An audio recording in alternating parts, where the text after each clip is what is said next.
एकलव्य अकेले सैकड़ों यादववंशी योद्धाओं को रोकने में सक्षम था। इसी युद्ध में कृष्ण ने एकलव्य का वध किया था। उसका पुत्र केतुमान भीम के हाथ मारा गया था। एकलव्य की कुशलता महाभारत काल में प्रयाग के तटवर्ती प्रदेश में सुदूर तक फैला श्रृंगवरपुर राज्य एकलव्य के पिता निषादराज हिरण्यधनु का था। उस समय श्रृंगवरपुर राज्य की शक्ति मगध, हस्तिनापुर, मथुरा, चेदी और चंदेरी आदि बड़े राज्यों के समकक्ष थी। 5 वर्ष की आयु से ही एकलव्य की रुचि अस्त्र शस्त्र में थी। युवा होने पर एकलव्य धनुर्विद्या की उच्च शिक्षा प्राप्त करना चाहता था।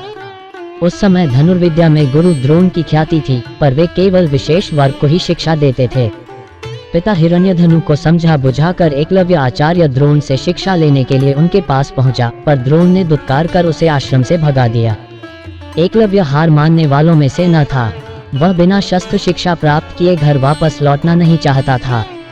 इसलिए उसने वन में आचार्य द्रोण की एक प्रतिमा बनाई और धनुर्विद्या का अभ्यास करने लगा। शीघ्र ही उसने धनुर्विद्या में निपुणता प्राप्त कर ली। एक बार द्रोणाचार्य अपने शिष्यों और एक कुत्ते के साथ उसी वन में आए। उस समय एकलव्य धनुर्विद्या का अभ्यास कर रहे थे। कुत्ता एकलव्य को देख भौंकने लगा। कुत्ते के भौंकने से एकलव्य की साधना में बाधा पड़ रही थी, इसलिए उसने अपने बाणों से कुत्ते का मुंह बंद कर दिया। एकलव्य ने इस कौशल से बाण चलाए थे कि कुत्ते को किसी प्रकार की चोट नहीं लगी। कुत्ता द्रोण के पास भागा।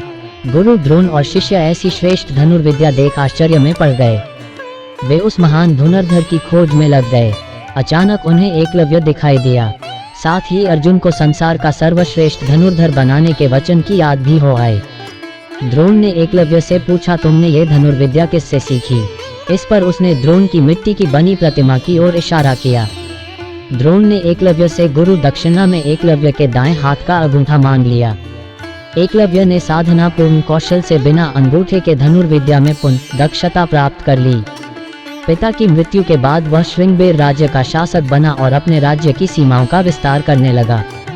वह जरासंध की सेना की तरफ से मथुरा पर आक्रमण कर कृष्ण की सेना का सफाया करने लगा।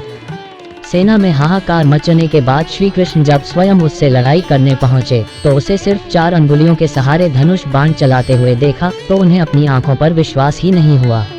चूंकि वह मानवों के नरसंहार में लगा हुआ था, इसलिए कृष्ण को एकलव्य का संहार करना पड़ा। एकलव्य अकेले ही सैकड़ों यादव वंशी योद्धाओं को रोकने में सक्षम था। इसी युद्ध में कृष्ण ने छल से एकलव्य का वध किया था। उसका पुत्र केतुमान महाभारत युद्ध में भीम के हाथ से मारा गया था। जब युद्ध के बाद सभी पांडव अपनी वीरता का बखान कर रहे थे, तब कृष्ण ने अपने अर्जुन प्रेम की बात कबूली थी। कृष्ण ने अर्जुन से स्पष्ट कहा था कि तुम्हारे प्रेम में मैंने क्या क्या नहीं किया है।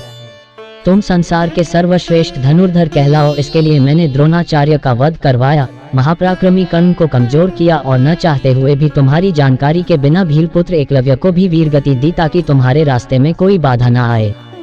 कथासार, लगातार अभ्यास से असंभव लगने वाले लक्ष्य को भी प्राप्त किया जा सकता है।